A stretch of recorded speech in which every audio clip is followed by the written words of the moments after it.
Thank you. Hello.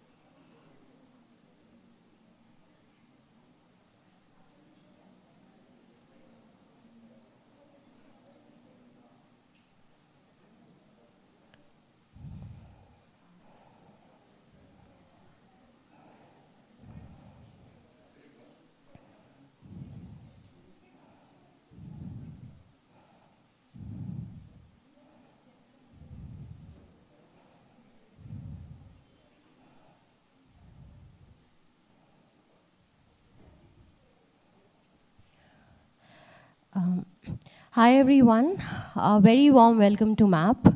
I'm Jayati, one of the public programs coordinators at MAP, and I'm really excited to host today's evening in collaboration with INTACH Bangalore chapter. A little context about INTACH. Established in 1984, the Indian National Trust for Art and Cultural Heritage is a not-for-profit organization with a mission to safeguard and preserve India's extensive natural, built, and cultural heritage. The INTACH Bangalore chapter works towards conserving cities' heritage. They raise awareness, facilitate communication between the government and the public, provide architectural and engineering advice to owners of heritage buildings, and document these structures.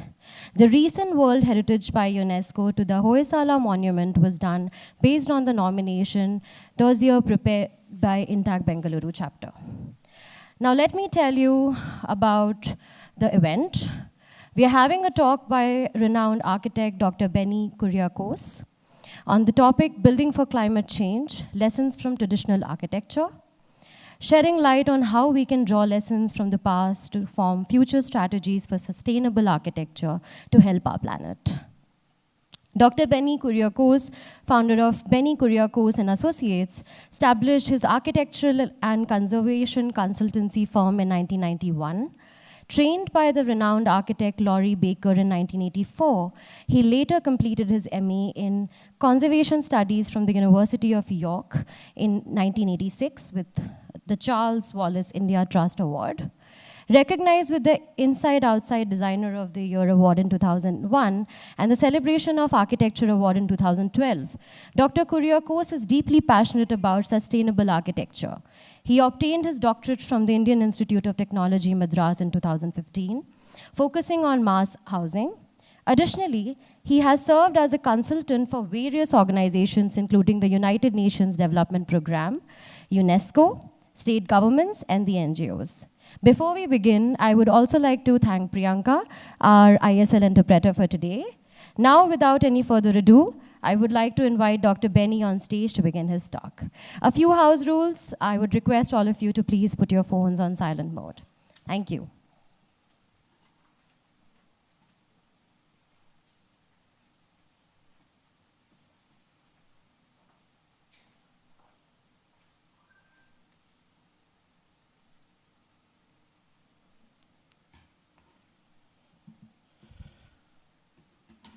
I would like to thank INTACH Bangalore chapter and MAP for giving me an opportunity to give this talk. And not. Hello. Yeah.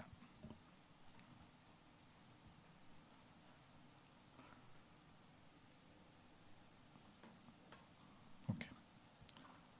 So when Meera called me and asked to give a topic, she said I should talk about what are the lessons we can learn from vernacular architecture. This is something which I've given a talk in many forums, but today I'm trying to put into a format which is slightly different from any of the earlier talks which I've given. Mostly what I'm trying to do today is to make some arguments regarding climate change and global warming, which is happening in the world, and raise some questions where we are going wrong. And vernacular architecture or traditional architecture is one of the things we can try to look at. As you know, climate change is around the corner. I've been dealing with this topic and trying to work in this field for the last more than 30 years or 25 years when it came. And when I started working in this, I thought that this is something which I will never live to see, but my children and grandchildren will face.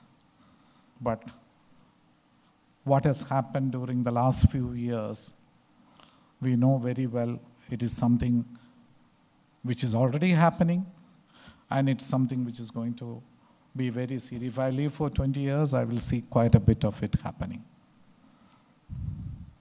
London recorded a temperature of more than 40 degrees in 2021, 19th July. Most of the buildings, 99% of the buildings were never air-conditioned, and they never had to face such a situation. Paris, Munich, many of the cities recorded a temperature of more than 40 degrees. News items came that this is the highest temperature which is recorded in this. And even if you look at India's situation, cold waves is there, heat waves are there. And all these changes which is happening can become worse. I mean, what has happened in Dubai now with floods. Bangalore had floods, which you cannot imagine Bangalore having floods. Kochi had floods during the summer. You can imagine a floods coming in Kerala with more than 300 centimeters of rain happening during the rainy season. But even during summer, Kochi city, most of the roads were flooded. Chennai had a floods in 2015 and another one last 2022 December. Cyclones are happening. West coast of India, I grew up in the west coast of India. There was no cyclones, we never had to fight, but Oki and other cyclones have come in the west coast of India, which was never there in the olden days. Earthquakes are also increased. This is some statistics. Disasters are on the increase. So what was there in 1980 and 2010, you can see the number of disasters have been on the increase. We might not have disasters where 20,000 people die, like similar to what happened in Lartur earthquake, but still the number of disasters are on the increase, and this is why the situation is quite grave and situation. This is a report which came in The Guardian, a newspaper. Kerala caught between quarries and sea erosion. Sea erosion happens in Kerala every year without, it's every rainy season you can see reports. But at the same time, you hear about landslides up in the Western Ghats. So where do people live? One other person who is living in the hilly area, I want to sell my land and escape somewhere because of the landslides. I don't know where to go. If you go to the sea and live near there, sea erosion is happening. So this is the situation. Other areas, the floods are happening. This is one of the things UNDP reports and the Intergovernmental Panel on Climate Change says that global warming and climate change is a man-made problem. There are more than 700 crores of people or 7 billion people in this planet. By 2030, we will cross the 8 billion mark or 800 crores mark. When it is a man-made problem,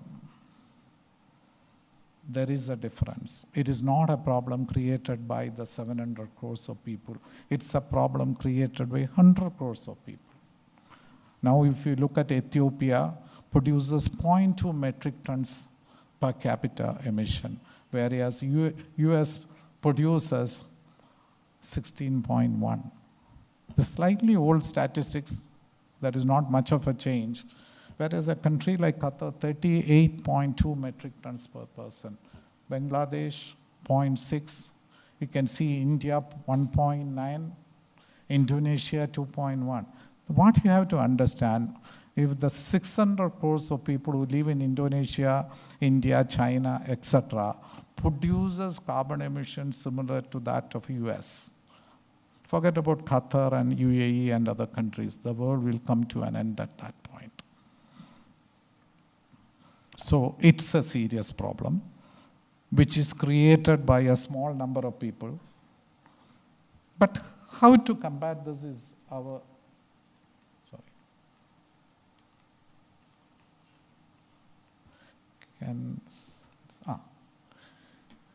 Now this is a problem. Many of the crises in the world has been solved by science and technology. But this is a problem which the science and technology is not offering any solutions. And to my knowledge, it is science and technology has failed completely to offer solutions. It is impossible for the science and technology. Now whatever happens, it is not going to be solved at all. There are various predictions. I'm not going to go into the details of the predictions which are there. I mean, one thing which I always remember, Jonas Salk has predicted, if the insects in this world disappear, then the life on earth will not be there after 50 years. But the human beings perish, then the life in earth will flourish substantially. That's one. So if you look at this, there are so many statistics and things. Seawater level will rise by 1 meter or to 2 meters.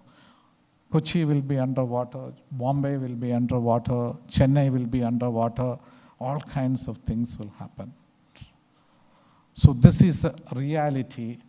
As I said earlier, if I live for another 20 years, I will live to see this. That's why I said this problem is around the corner. Have we realized the seriousness of the situation? Of course, people talk about it. I'm not talking about it. If people have realized that this is a serious situation, then sustainable architecture or green architecture, whatever would have become the mainstream. It is not a mainstream in the Indian architecture scene. Even in European architecture scene or Western architecture scene, sustainable architecture or green buildings is still an alternate stream. It has not become part of the mainstream. And that is why we are getting all these kinds of issues which are going to happen. And one of the arguments which I always make is blindly following the West in terms of our architecture. Quite a bit of the greenhouse emissions, buildings contribute a substantial part of it. There are various figures. For some people say 40%, some people will say 35%, some will say 45%, but still the contribution of the built environment is a substantial contribution to the greenhouse emissions, which is causing the global warming and climate change. All these glass buildings let the heat inside, and then you use air conditioning to cool it inside. Is it required? In 1920s, when Corbusier wrote the book, The City of Tomorrow, he said, we have a technology to build multi-storied buildings. We can have 50-storied buildings. He called it modern architecture in capital. And we have a technology to artificially cool the inside. That was the thinking in the 1920s when Corbusier wrote the book. But now we know we don't have a thing of this air conditioning or many of the things that we are doing. As I said, if the third world countries or the underdeveloped country develops, if 600 crores of people start producing even half of the carbon emissions which an average American produce, the world will come to an end. There is nothing required. All this carbon, everything in the atmosphere, everything will go through the sky, and this is what is going to do. Now I'm just trying to, how do we combat this issue? How do we address? I'm not a pessimist. What I've talked about now is, which many people talk about, But I'm trying to put some arguments. How can we deal in architecture in a different way? The biggest crisis the building industry faces is quality of construction. When I passed out, took my degree, my professor told on the first day, you are going to design buildings which are going to last, you are going to design concrete buildings which are going to last for 750 years. This is the lifespan he used to predict for a concrete RCC building. Now I go to many conferences, seminars, I ask the people how many years the concrete buildings will last. Some will say 30 years, some will say 50 years, some will say 75 years. Hardly people go beyond 75 years. If our concrete buildings are going to last only for 75 years, why are we teaching our students about concrete buildings? When we know very well that our traditional buildings will last for 200 years or 500 years or 1,000 years. Why are we teaching them only about concrete? When I joined for my master's degree in York University, which was at that time one of the best courses in conservation across the world. I mean, we had students from 17 countries, including from US and Canada, etc. But they used to come to Europe to study because at that time conservation of buildings as a field has not developed much. At that time, in our library, there were 2 books on concrete conservation.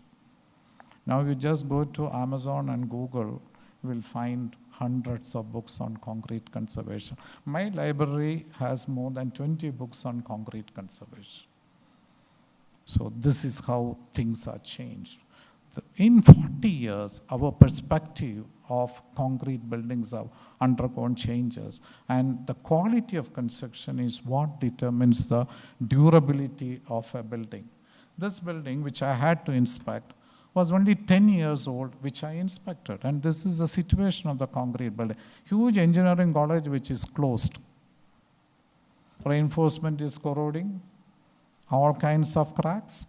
This is not because proper cement was not added. This is not because proper steel was not added. It is just because the quality of workmanship was not good. You find many buildings develop leaks in 20 years or 30 years or 50 years very badly. Now, this is a problem which we have to understand when we look at concrete buildings. 1973 September, Architectural Review, which is one of the premium, still the premium magazine, Architectural Review, carried an article which the title of the article is Flat Roof Scandal. The study done in UK showed that 1/3 of the concrete buildings in UK are leaking. The reason is very simple.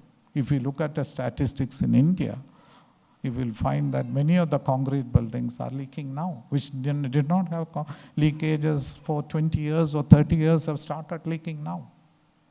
Because concrete is expanding and contracting every day, which is nothing but the coefficient of linear expansion.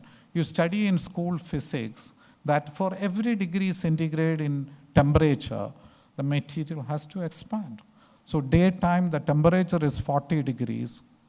Daytime, the temperature is 20 degrees. Every day, concrete is expanding. Night, it contracts. Next day, daytime, it expands. Next day, it this is what is happening to concrete. And every day expansion and contract develop cracks in it. Over a period of time, it leads to leakage. This is scientifically proven. A lot of studies are there. It is not something which is last 750 years like what my professor told, because we don't have, at that time, when I studied in the 70s, the knowledge about concrete was not that much. We thought concrete will last forever.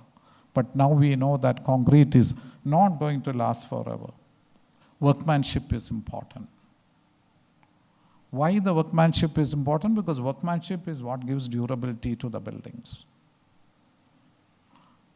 Even when the workmanship is perfect, like in that of UK, I mean, where the study was done, because they understand the quality and specifications and everything. Even there, 1/3 of the concrete buildings develop leaks.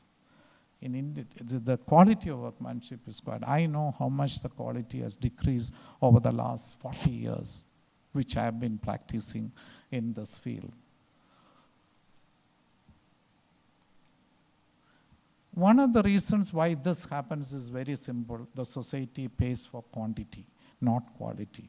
It is there in every field, not only in construction field, not only in the health field. It is there. People want quantity because that is what makes the money. So the society pays for quantity and not paying for quality. This is what will happen. And manual labor is no longer respected. It is the time you have to finish the project in 6 months and 8 months. And we have construction workers. We don't have craftsmen. I work with craftsmen. It's very important to have craftsmen. What is a craftsman? A craftsman understand that technology, sorry. What happened? I don't know.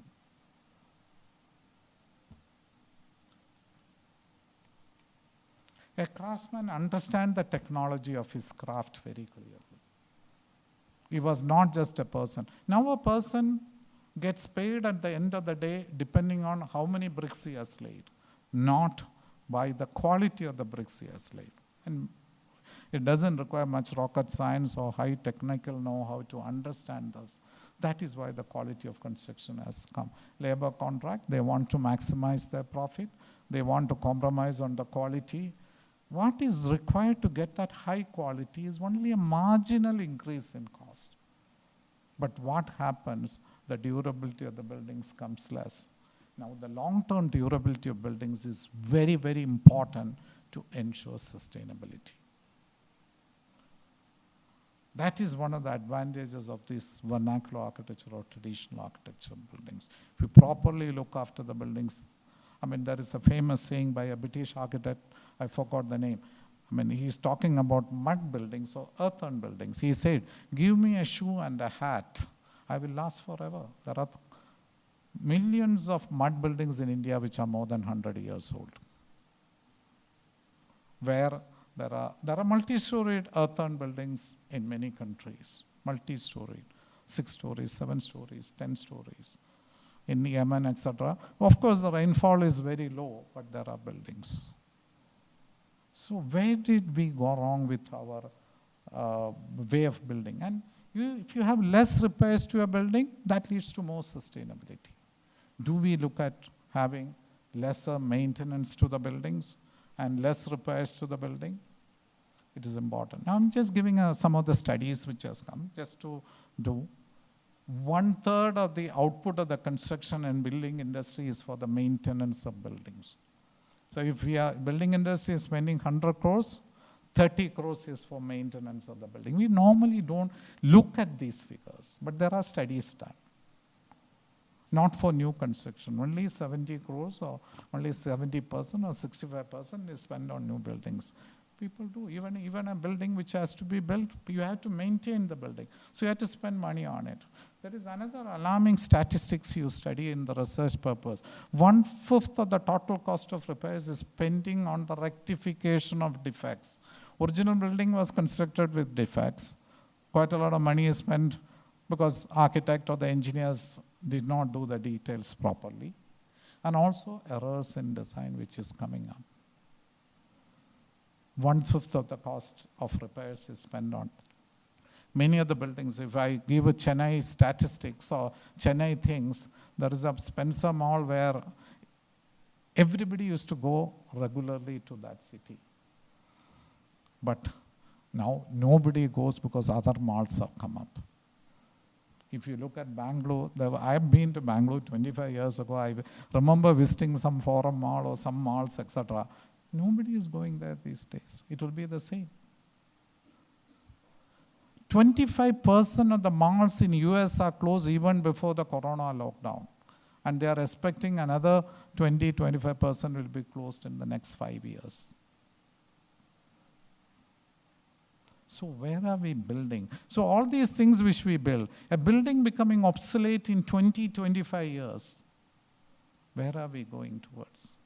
And we are looking at climate change and global warming, and we say the building trade is contributing 40% of it or 35% of it, it's a problem. What kind of sustainability can we do if the buildings last only for 25 years? The entire slum clearance building built in the 70s and 80s in Chennai city are being pulled down and new buildings are coming up.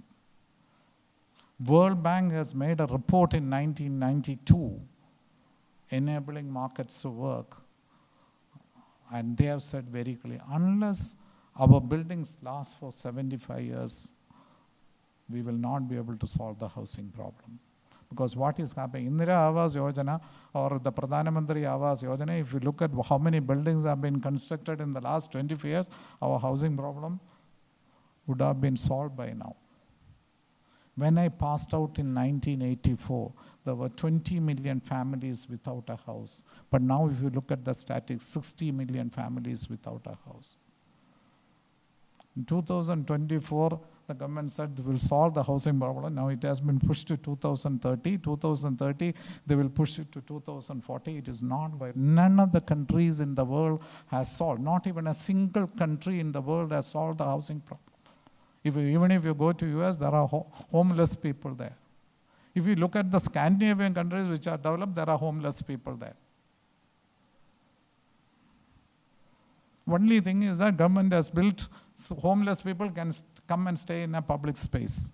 The government has built shelters for them. So they don't sleep in the streets like what you see in our cities. They have shelters for homeless people. So this is something what are we trying to achieve and what are we trying to go is to be looked at. Now in this we have to understand certain aspects. I'll do. Asbestos, once it came, it was considered to be a wonderful building material. I mean, this is a church made out of this. This church is designed by Laurie Baker. Now you don't use asbestos. It came in the market in the late 19th century. It disappeared from the market in 1990s. In the 70s and 80s, we realized that it is causing cancer. 90s, it disappeared from the market. And this is what has happened in the air conditioning. Air conditioning, the way we see it, became very popular in the 1930s.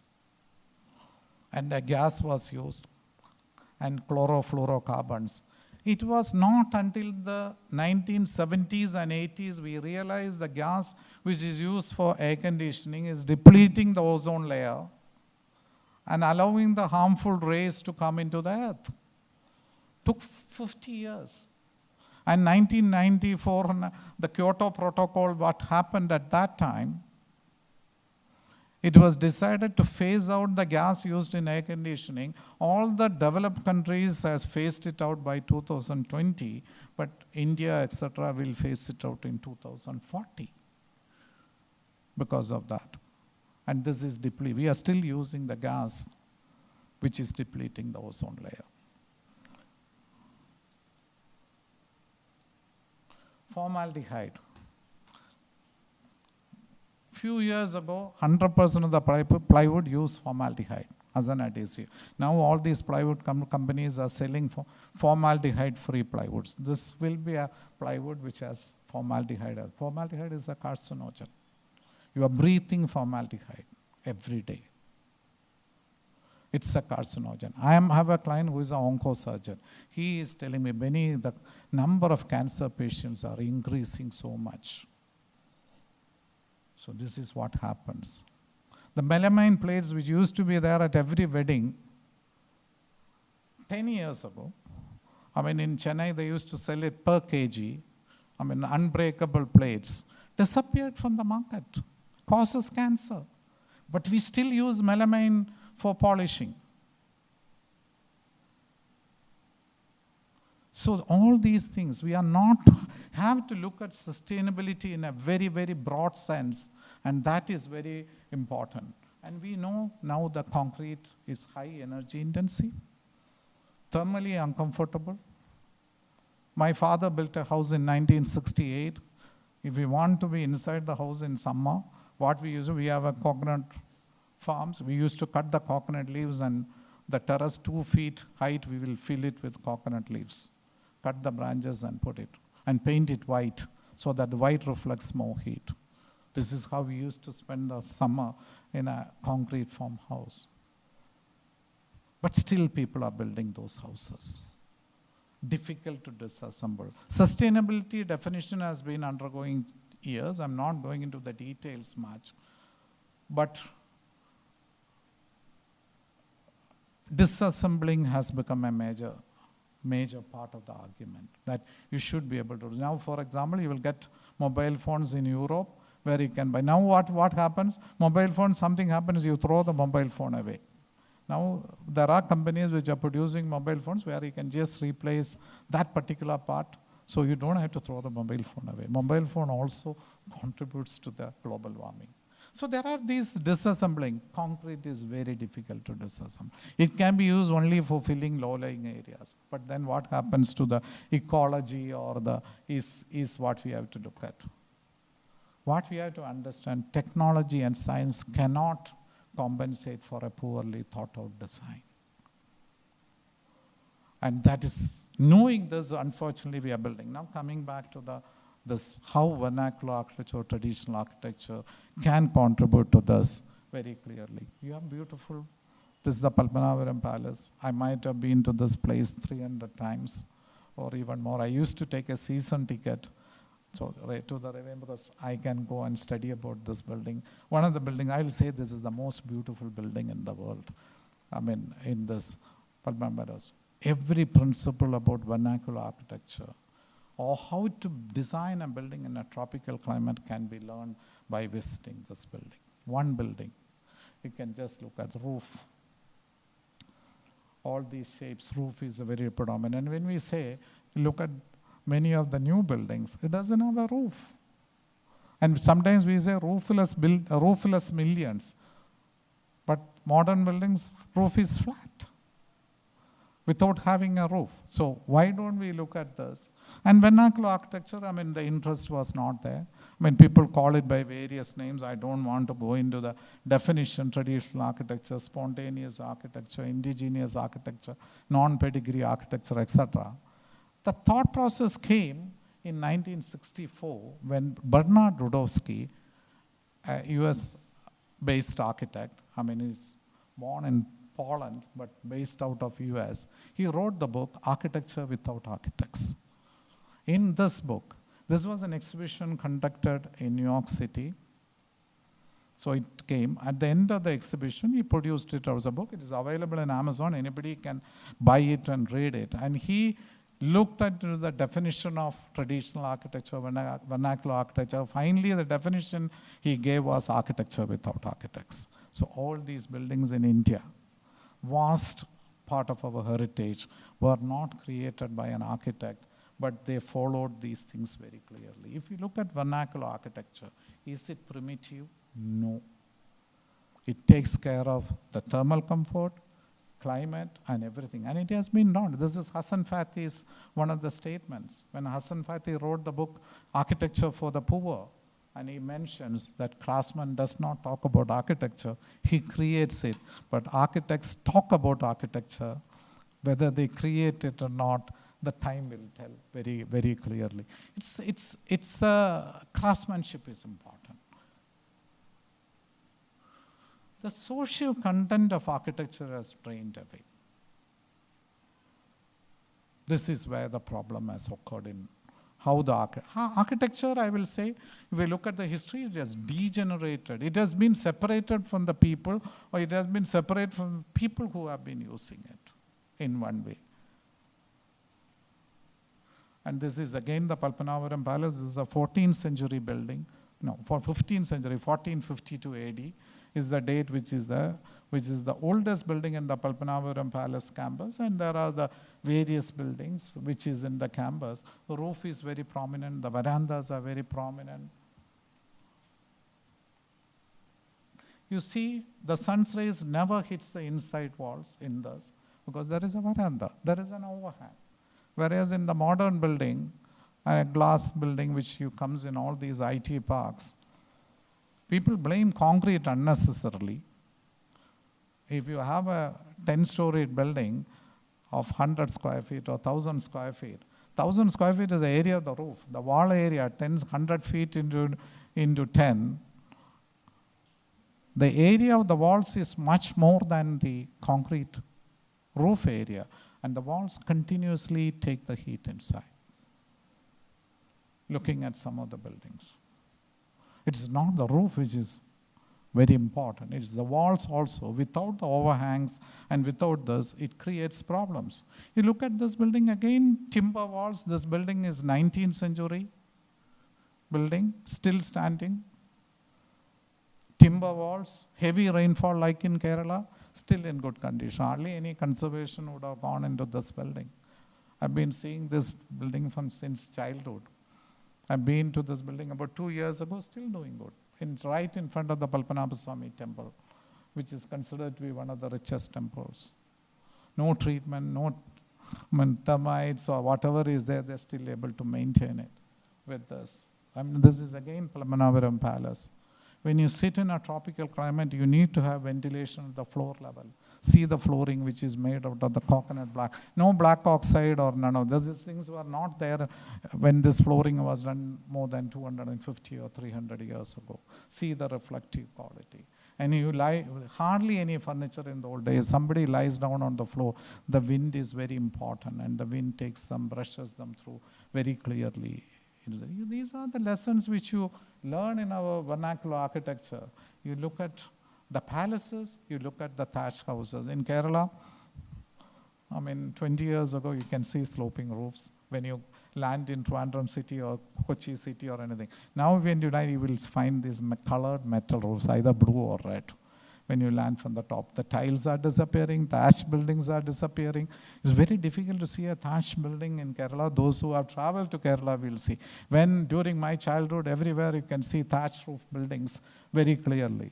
Buildings are built with mud, but they are lasting very, very much. For this building, the roofing material is a palm leaf, and you can see the palm in the foreground. And you look at this, the same building, we can see the palm being used there. They grow that tree only to use it once in 4 years. They cut the leaves and then do. By next 4 years, the leaf would have got damaged, but they get the leaves from the same position. I'm not taking a romantic view of the traditional architecture.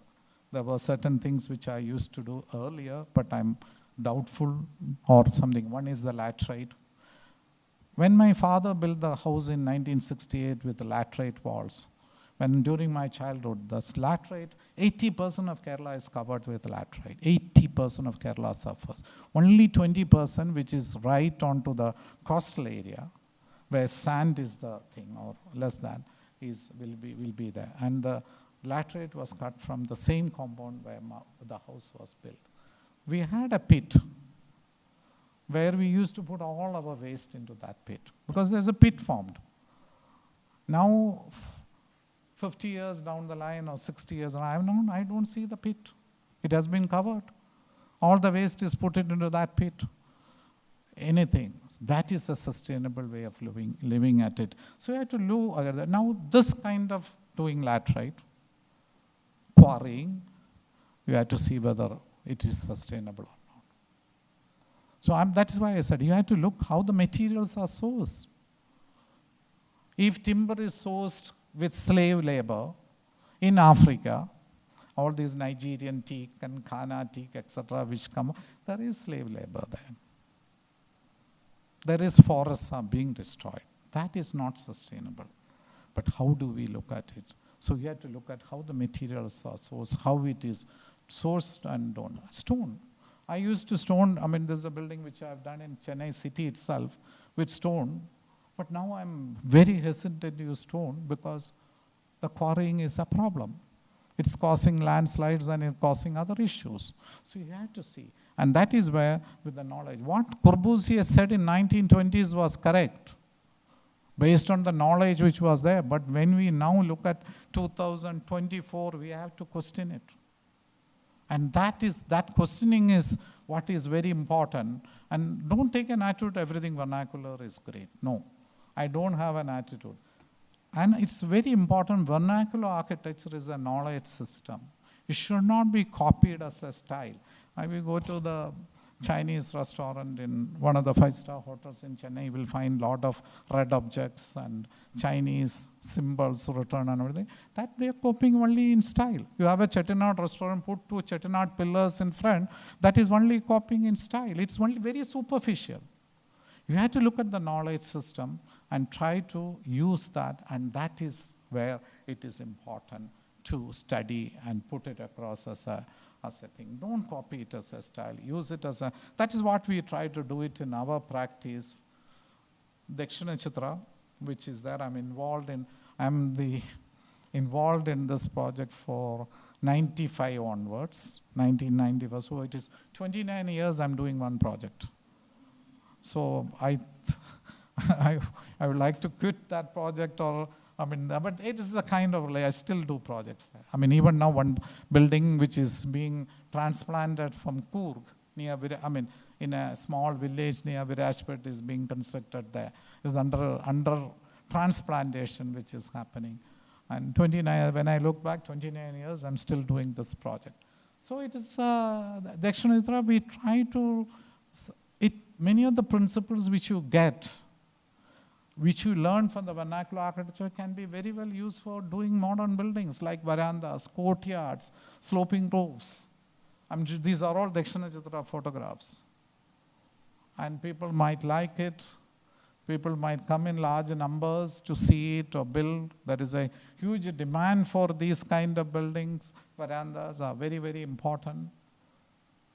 They can be more thermally comfortable. If the design of a new building, if we can do very well, at 5 degrees, it can be cooler than the conventional buildings, and that is what we try to do. We are not doing anything rocket science. What our ancestors used to do all these things, we have tried to put it into practice. This is one of the resorts which I've done, Anantya Resort in Tamil Nadu. This is a house which we have done in Coorg, Coorg houses have 2 courtyards, so we try to have 2 courtyards. Those who know the typical Ainmanes, how Ainmanes are built. So this house also have 2 courtyards and verandas and things like that. Try to do a building which is thermally comfortable. Try to do a building which will be 5 degrees lower than the conventional buildings. And this is a veranda. These are all new buildings which I've done in, everything is Athangudi tiles or many of these elements. This is where it is important. Don't copy in style, but copy the principles and try to apply in the modern buildings. Again, Athangudi tiles, windows. Timber which is used is recycled timber, which becomes very, very important. And you can have a window. When somebody lies on the floor, you have to give a window which is where the cross ventilation. This is a house by the beach, so you should get window at the. Then if you have a window at that level, window will go. Window will not sense a body or a human being and take a turn. Somebody is sleeping on the floor. Simple principle which is to be used in tropical climate. And it doesn't mean that all the doors and windows are old in this building. Doesn't mean that the lintel level and of the door and the lintel level of the windows has to be at the same height. So, for this project, I got an award as well. So you don't have to follow the typical rules. But somehow it goes into the convention, lintel level of the doors and windows should be at the same height. This is a project which we have done recently, using some of these principles. Slope roof, multiple roofs. It's a training center.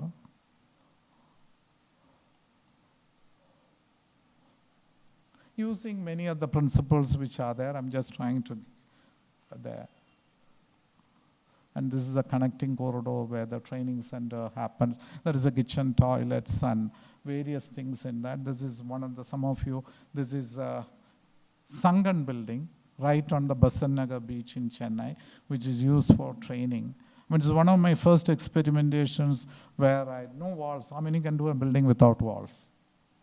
And this is an example. And people like this building. And we have various, all the programs of the Chennai Architecture Foundation happens here. I have also held some programs there, so we can do. So you have to think in a way, And this is how the inside of the buildings look like, same building which looks like.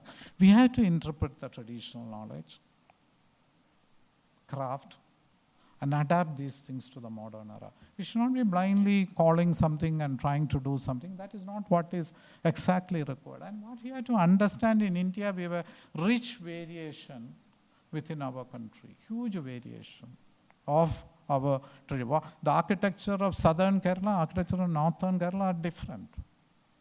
Although for many outsiders, they see it as two different things, there is a difference in that. And we are vastly, instead of making use of this rich vastness, rich heritage, we do buildings which unfortunately looks, the buildings which are in Chennai and Delhi and Jakarta and Peru, everything looks, Germany, everything looks the same. One of the arguments I'm just trying to do, I use a lot of timber in my buildings, which is very true. All these steps that you study about green buildings and sustainable architecture, instead of happening to you or your children, is going to happen to your grandchildren. Only slow down.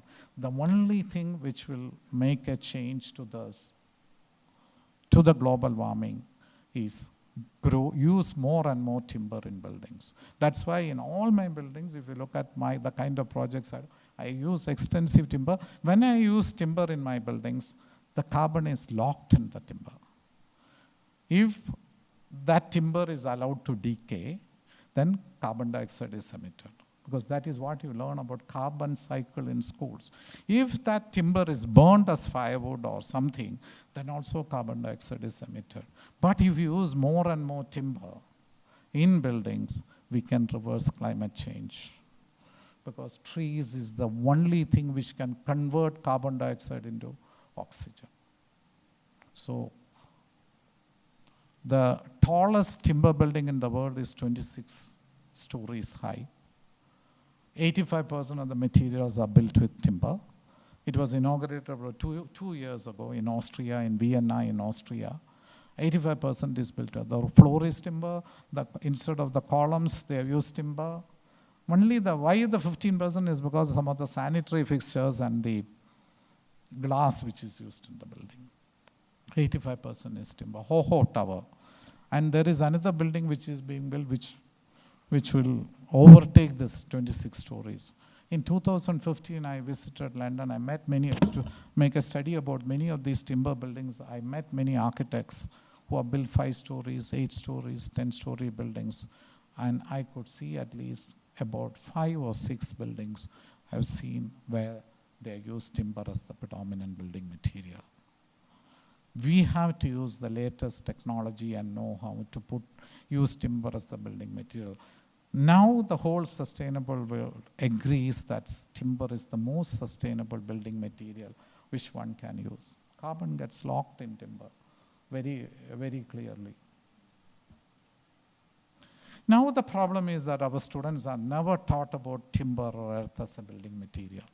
Our curriculum doesn't talk about this except one chapter perhaps in the building construction. We don't talk about timber as a construction material. It's quite unfortunate that we don't talk about these things. And how are people going to use timber? It's something which is known to the present generation, that timber is very important. Now coming to conservation of buildings, 50% of my project, INTACH Bangalore is doing a lot of conservation projects. I had the chance to visit some of the projects today. I came in the morning along with Pankaj and Arvind and Meera. I visited some of the projects. I mean, extremely, they were quite successful in doing conservation of these buildings in there. Why the conservation is very important? One important thing, the latest thing, reuse, recycle is very, very important in sustainability now. Now, when you reuse a building, the whole building is reused. The whole building is recycled. And a building which has made its impact on the environment, 150 years old, already made its impact. And that is the best way of looking at green buildings. This is the best way to do it. And if you look at new construction, uses more materials. Conservation projects use more labor. Again, sustainable. And now you will pay 15,000 rupees a night to go and stay in some of the palaces or some of the old Havelis or some of the old buildings, and you will go and stay in Taj, which is a Hilton or something which is modern, for 3,000 or 5,000 rupees. It's economically viable to do this.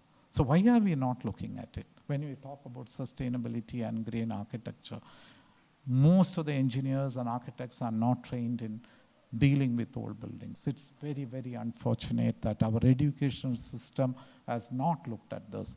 Reusing an existing building instead of demolishing is a good way to conserve energy. And this is what sustainable architecture is.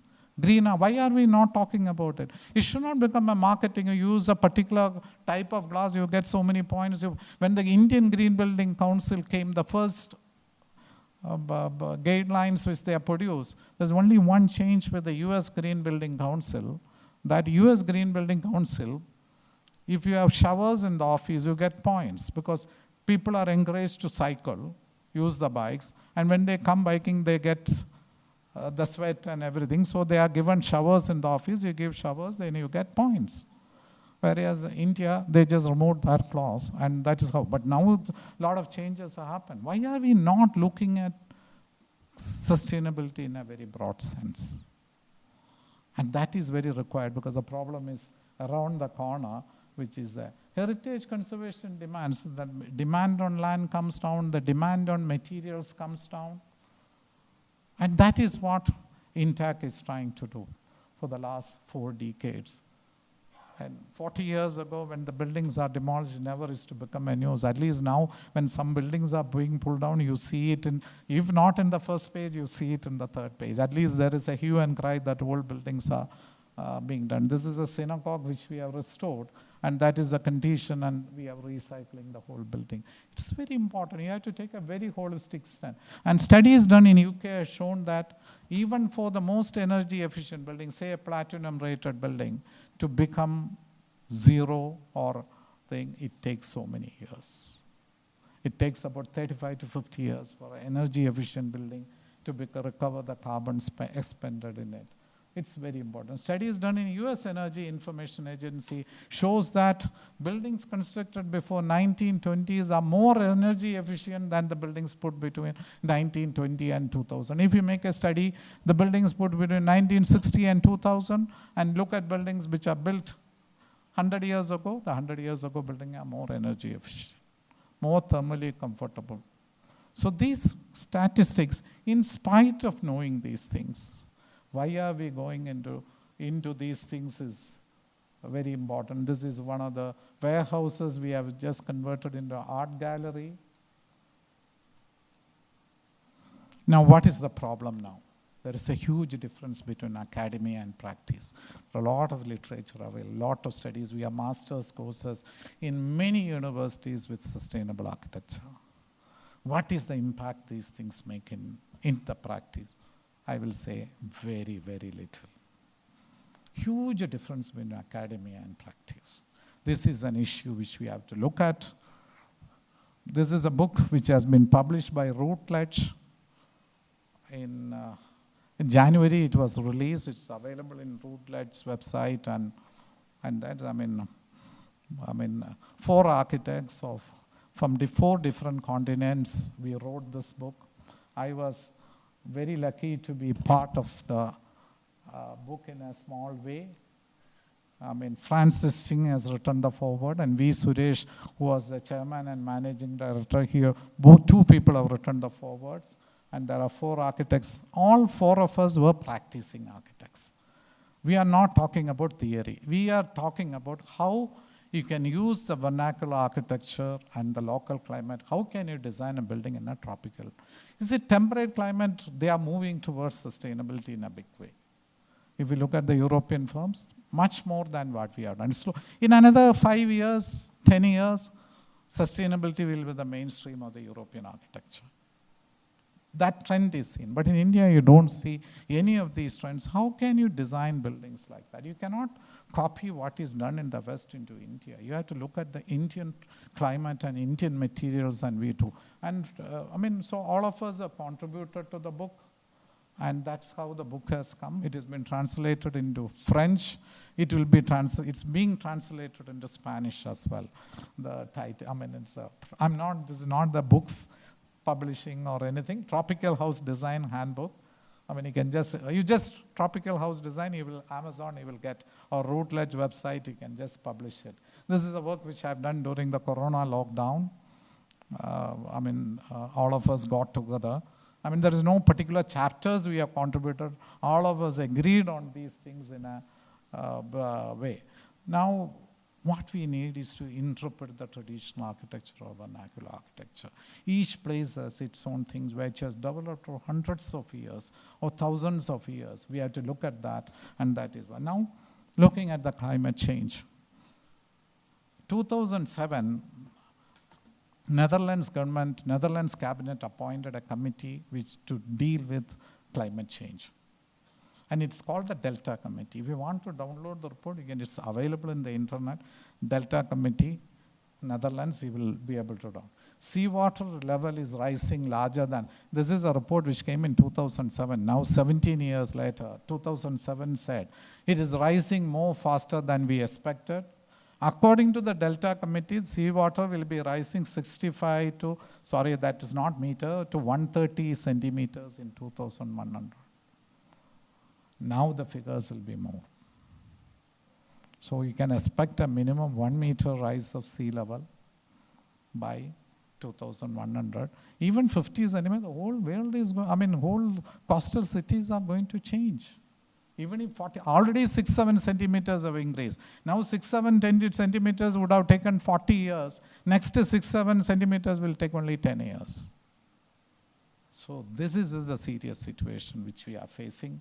And present safety norms are too low. New Delta programs offers, they are trying to re-energize their economy. In 2011, I visited Denmark.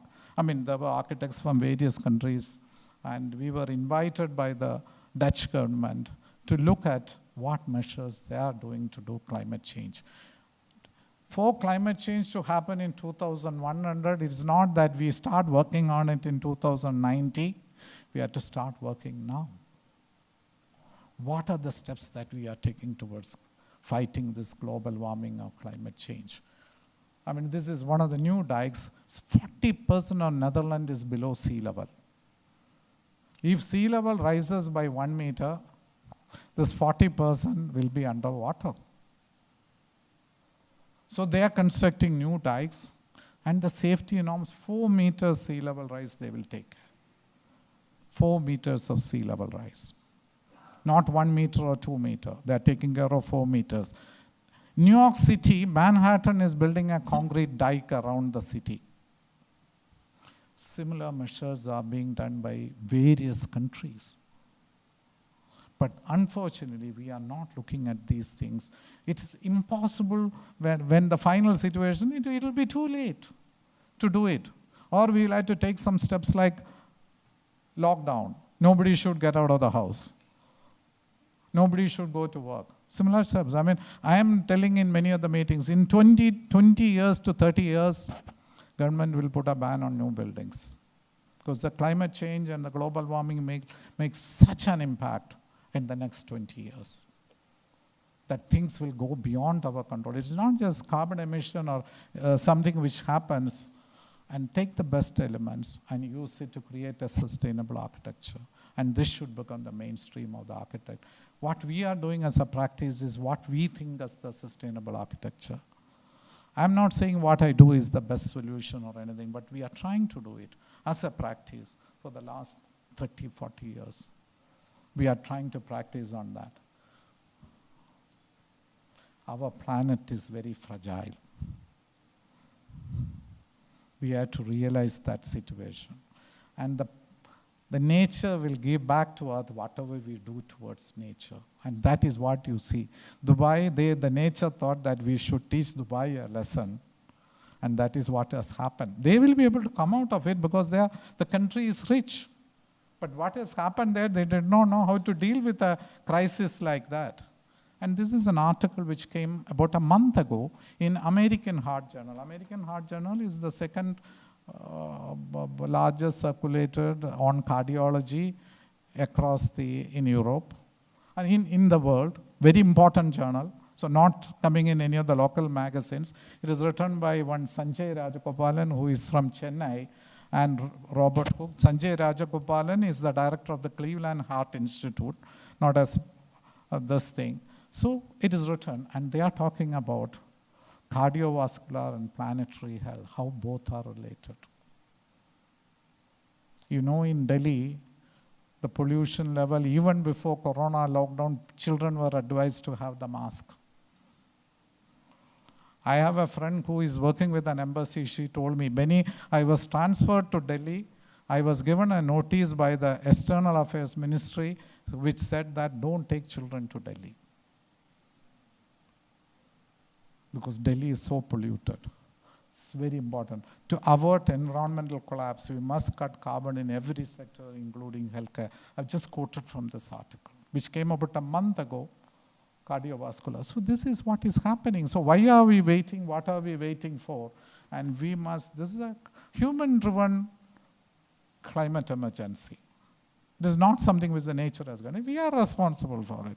And we have to fight this ecological deterioration. And if we don't fight, we'll have to face the situation very badly.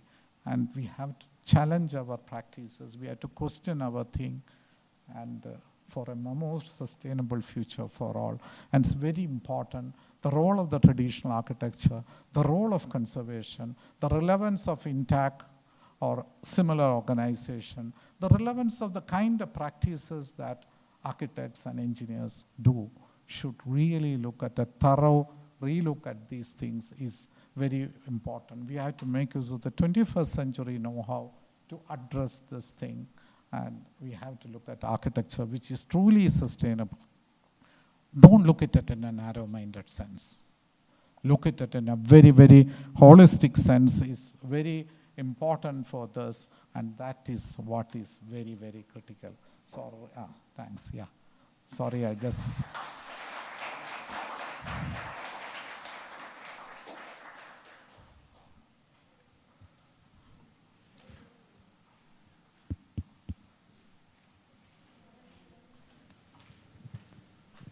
Hello.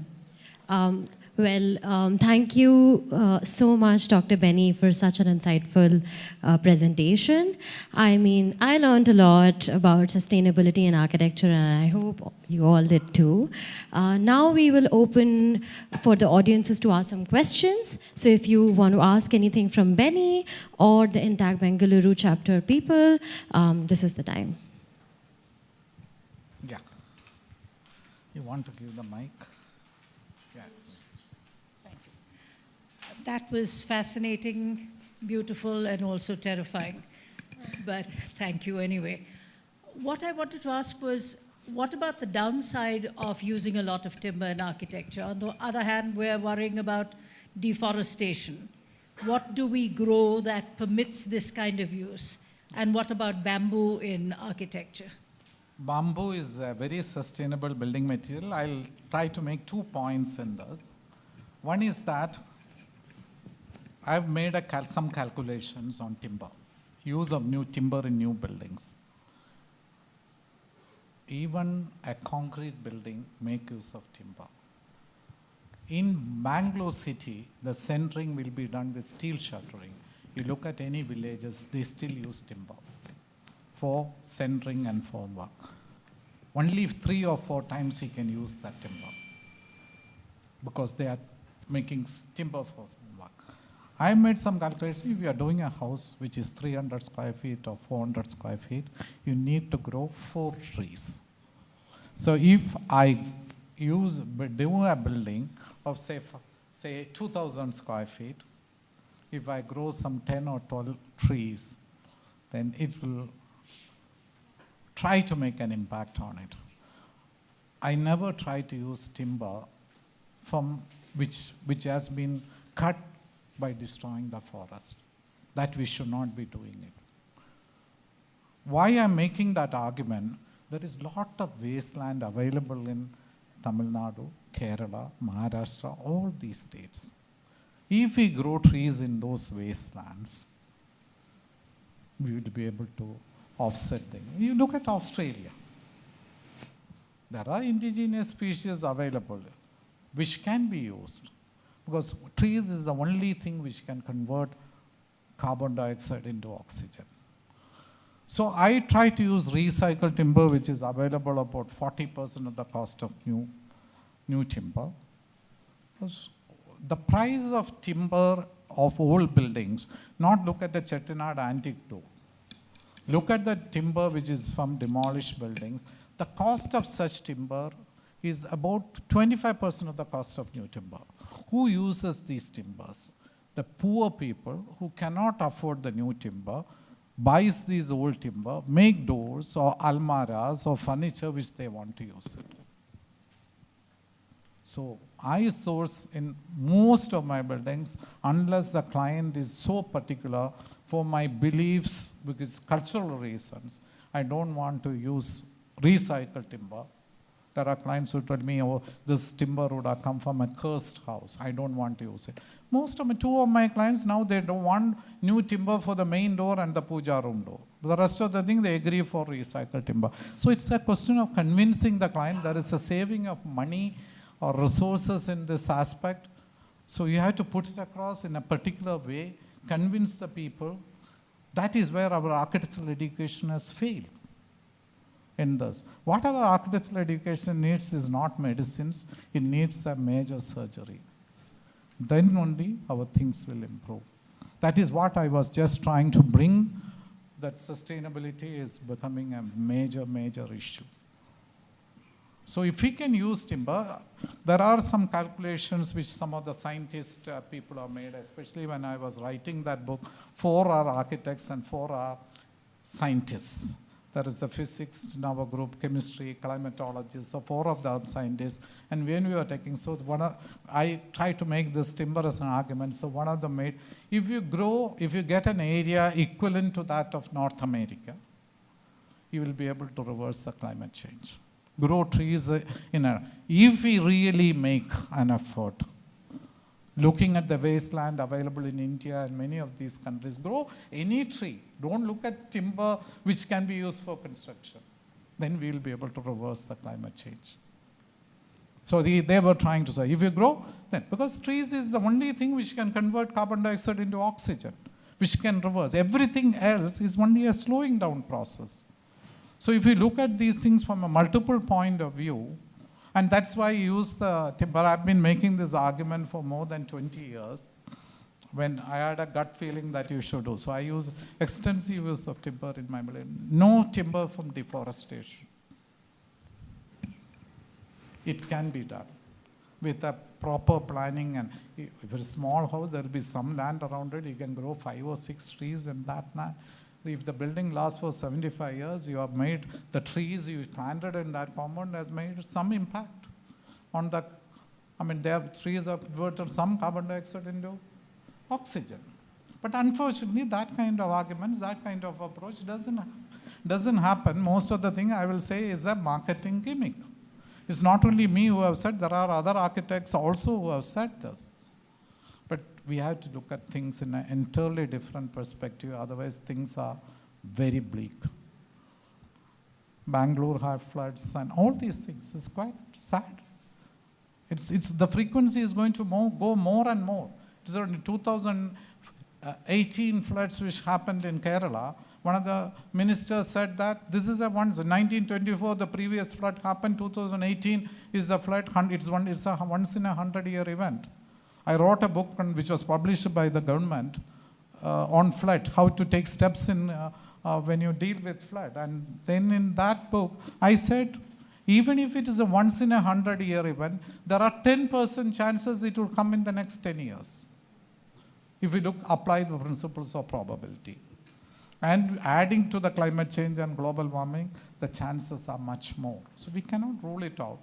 Things are going to be that thing, and we have to understand. Unfortunately, the way many of the countries are acting in fighting climate change is not happening in India. I'm not blaming at a particular government or anything. It is the role of the professionals to bring it to the attention of the government, the seriousness of the situation. The bureaucrats might not understand it. The politicians might not understand it. Of course, we had a Brazilian president who said that if he comes to power, he'll deforest the Amazon forest and convert it into agriculture fields. So when we have politicians, we have problems, which is happening. So we have to look at it in a positive way. That is why I always say earth is not the future building material. Timber is the future building material. Very clearly, yeah. Sorry, could you just talk about bamboo? No, bamboo is definitely a good material. You see, I have done buildings with bamboo. See, the advantage of timber, it can be used for multiple things.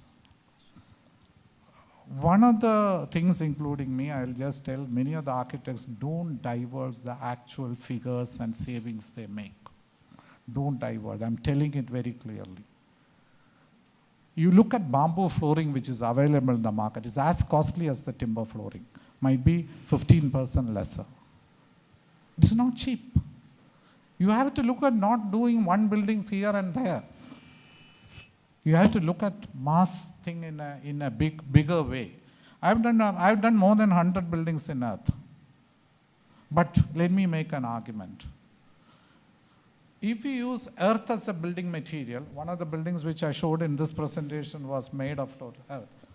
If you use earth as a building material, it is used for superstructures. 15% is the cost if you spend 100 rupees on a building, 15 rupees is what you spend on superstructure, which is the walls. In that, if you add cement to it and all those things, the economics doesn't work. So even if you say 20% of the cost in that, still you are making only 3% of the overall cost. So you don't have to think only about walling material or roofing material.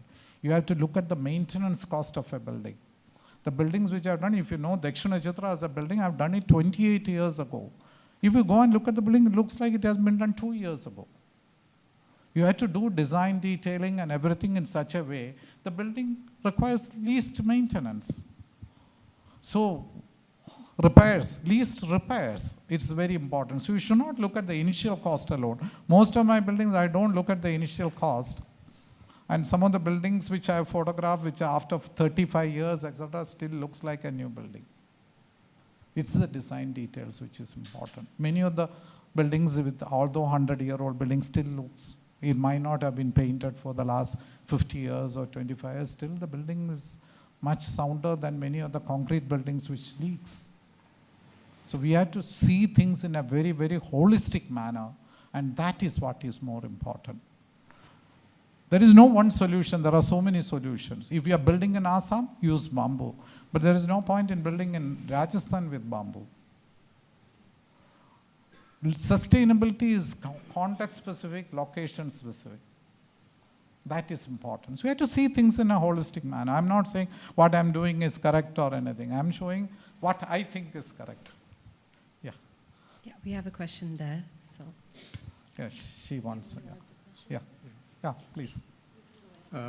What about fire hazards using timber? Yeah, I don't have a slide here, but let me tell you, timber doesn't burn. Timber is a very safe material when you use timber. If the thickness of the timber is more than 1 inch, 1.5 inch, if you can Google and find out, if timber burns, there is a protective coating created by timber itself. That black coating which you find. Inside timber will be very sound in that. You hardly hear, you will hear about fire hazard happening in some of the historical buildings and old buildings, but you will not hear about 10 people dying in a building, in a traditional building. It's quite safe. If you have a panel door, thick panel door, it will resist fire for about 3 years, 5 years, 3 hours and 5 hours and doing that. And it's considered as a fire-rated building material, panel doors. Even according to the Indian building code, it's considered as a thing. Abroad also, they allow the panel doors, solid timber doors as a good fire-resistant material, which will control the thing. It is our wrong impression that timber is a fire hazard. Of course, small pieces will burn, but thick timber will never burn, because it forms a protective coating. You have to blow it, or you have to accept that. Those who have done, when I was a child, our house had a firewood stove. So one of my job was, my mother will come blow into the fire stove. Otherwise, it will not burn. If you know, you need to provide the oxygen and keep on shaking it, taking it out for it to burn. You just leave firewood, it will not burn. Those who have worked with firewood stove know, but scientific studies also shows that very clearly. I don't have photographs, but I've done work on some fire-rated buildings which are with the fire. I had to inspect because I do a lot of conservation projects, quite safe. I just removed the top layer, inside is fully sound. Buildings will not collapse. Timber buildings will never collapse or come down, but steel buildings will collapse. 300 degrees centigrade, steel loses its strength. 300 degrees centigrade. Steel buildings are more hazardous than a timber building. Yeah. I was just wondering, Dr. Benny, if you could tell us if there are examples for the urban poor using vernacular architecture. You briefly mentioned the Slum Clearance Board in Chennai. I was just wondering, if you could share a little bit.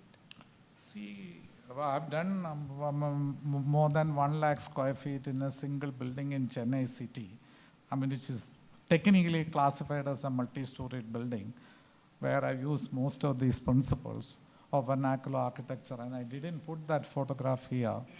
I've done, it's quite possible. You see, when you do in a practice, there are gradation of the sustainability principles which happens. Samitra Ghosh or Vijay, who are here, will Pankaj Modi. See, what happens is that you have to take your clients into confidence as well, because we are doing a business.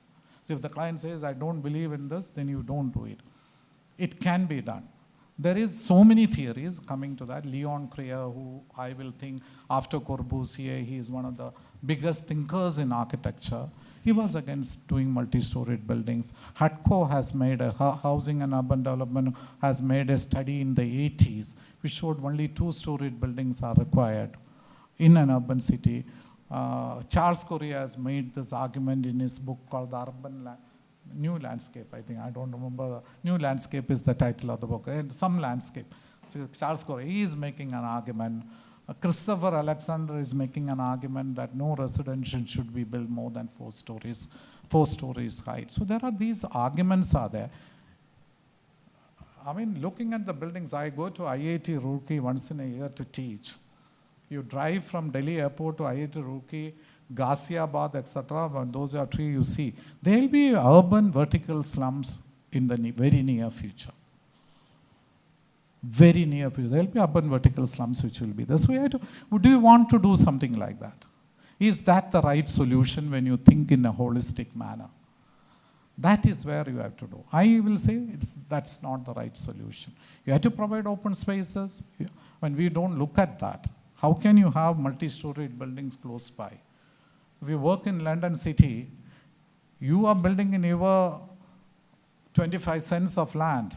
You have no right to cut the right of lighting to a neighboring building.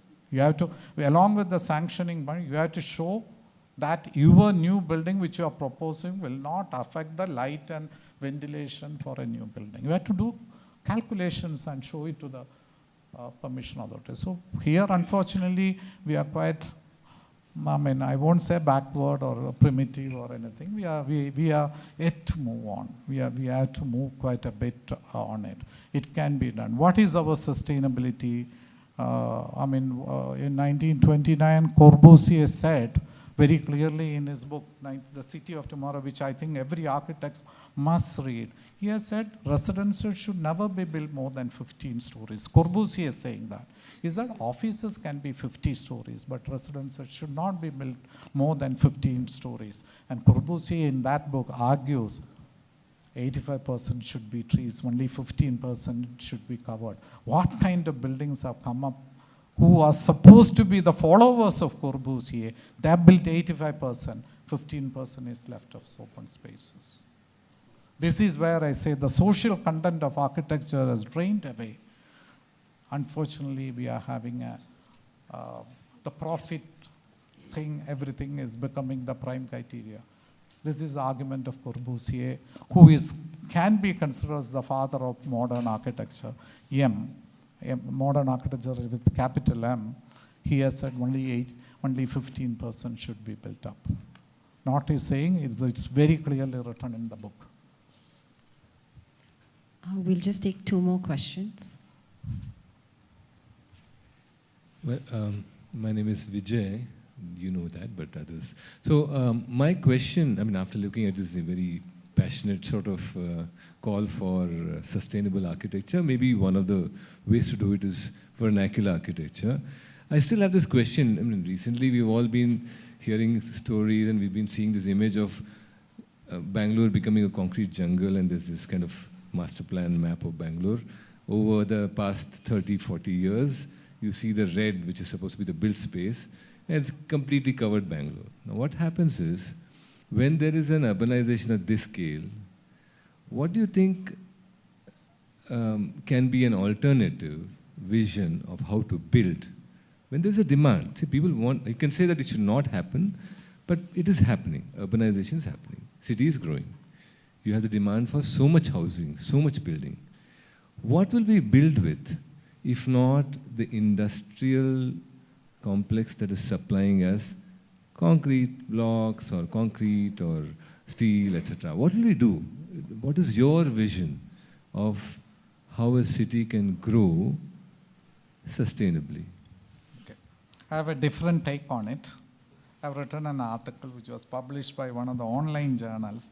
I call it de-urbanization. Why do people come to Mumbai or Delhi? They are not coming in search of, they are coming in search of jobs and living. Where did our policy go wrong? Why can't we ensure giving a living in a tier 2 city or tier 3 city, or tier 2 town or tier 3 town? Our urban policies have gone wrong. I tell 2 of my people in my office are working from home for the last 4 years. They are staying in the village. I've given them full benefits, all those things. They will live at least for 5 years longer. No doubt about it. I am thinking of, doing and living, getting and making a house in a village or somewhere where the pollution is not there. That is what that cardiovascular and planetary health are related. It's the American Heart Journal publication, so they don't publish unless it is very much well reviewed. Our policies have to change. I've written a very detailed article. I am thinking that in another 20, 30 years, one of the trends, we still in all these UN habitat studies that urban population is increasing. By 2050, so many people will be in cities. By 2060, so many people will be in cities. 2070, 75% of the world's population. Nothing is going to happen. People are interested in their own lives. People will move to villages. And this is not predicted by me. There are so many other social scientists who have predicted this trend 100 years ago. That de-urbanization will happen. Why are we not talking about it? If internet is there comfortably in a village, if drinking water is there, if good schools are there, I would have chosen to live in a village. No doubt about it. Why should I come? And of course, my practice is slightly different. But still, I will say, I tell all my clients, go and live in the village, you will live for longer.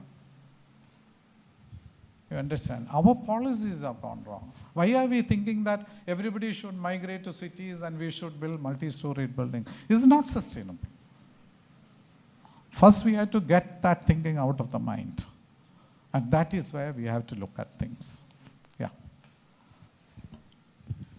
Hello, Dr. Penny.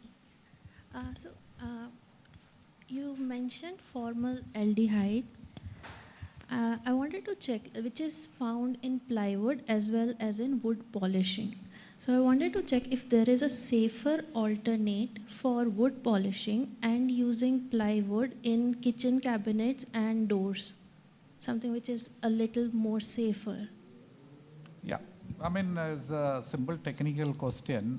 There are so many polishes available. I never recommend melamine for the last 10, 15 years. More than 10 years, we never in our specification, melamine will not be there. We use a water-based enamel.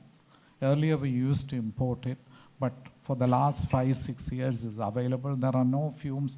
The people who spray it have no smell, nothing, quite helpful. It is Asian Paints is doing it. There are various companies which sell. Earlier we used to import the product from Italy, but now it is available. Indian companies are making it. Even if you look at formaldehyde, the Greenply and many other countries are making formaldehyde-free plywood. So there are, but I mean, if you make formaldehyde-free plywood, how many people know that formaldehyde is causing cancer? Who is willing to pay that 10% or 15% extra money for buying formaldehyde-free plywood? Their market share is very less. It will be 2 or 3% out of the plywood. Since I don't use much plywood in my buildings, I try to limit plywood to almost 0 level. I don't advocate for formaldehyde-free plywood. Because whether you use plywood, whether you use solid timber, both are tree cut, affects the environment. Both are destroying or doing it. So you have to look at things in an entirely different way.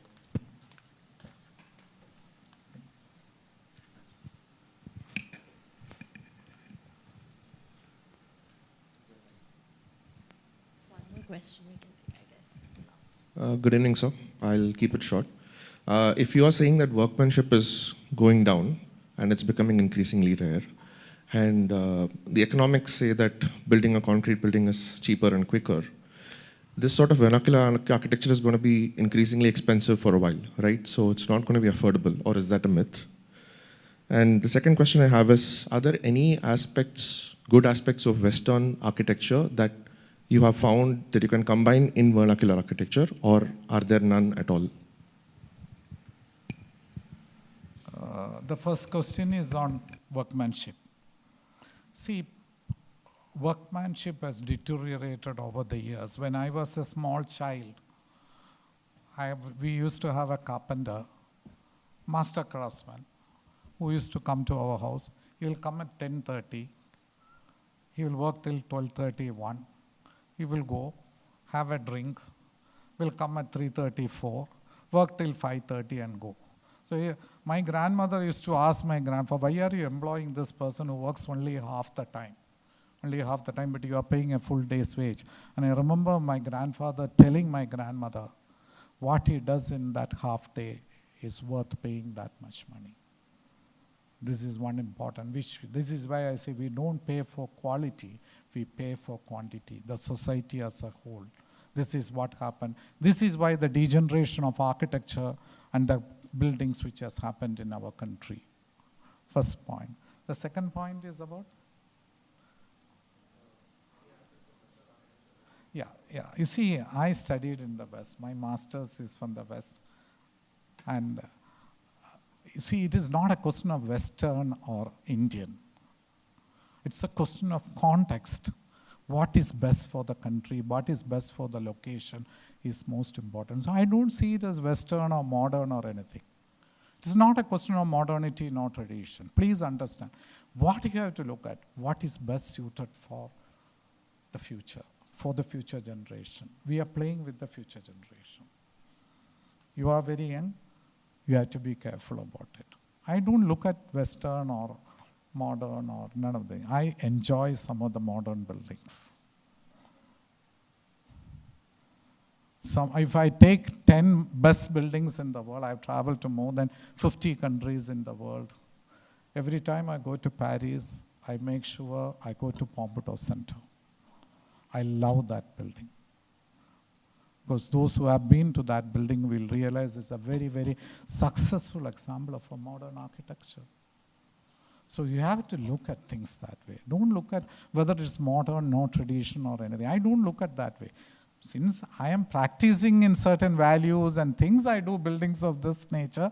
And because of that, I'm trying to, as I said in the beginning, I'm trying to make some arguments. This is what I'm trying to do in this talk. What is relevant, what is important for the future? Why conservation of buildings is so relevant for the future? When you look at why are the sustainable architecture and the green building people not talking about conservation of buildings, whereas you are recycling the whole building, reusing the whole building. And traditional buildings can be disassembled. Modern buildings cannot be disassembled. Many of the modern buildings. So you have to look at things. So don't look at modern or tradition. There is only good architecture and bad architecture. Modern architecture is bad? No. Traditional architecture is good? No. That is why I said don't take a romantic view of the vernacular architecture or traditional architecture. I don't believe in such an argument. Look at what is important. Look at the principles of architecture and science and technology. And that is what we have to apply now. Unfortunately, our education is defective in many respects on these lines, which makes it very, very... You have to look at things in a completely different perspective now.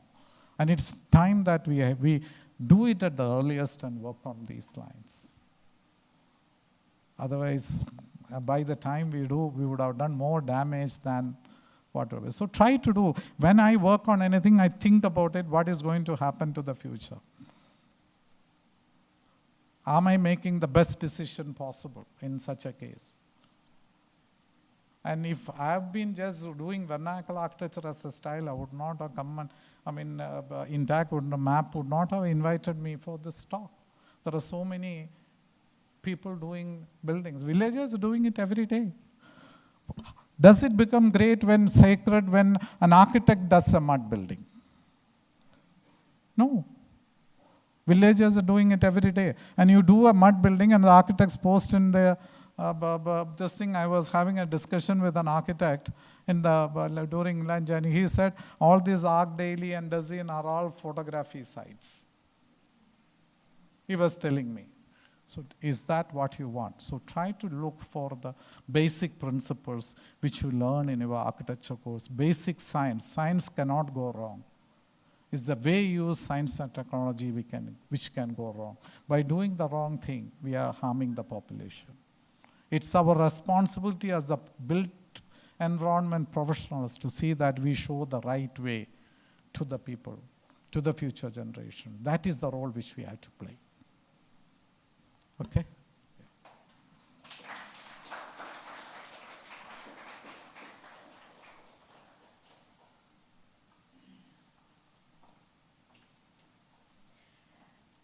I would like to thank Dr. Benny again for such an amazing talk. Thank you, INTACH Bengaluru, for doing this collaboration with us. And thanks to all of you in the audience to come to MAP and to be a part of today's event. Goodbye, and I hope you enjoy the rest of the weekend. Thank you.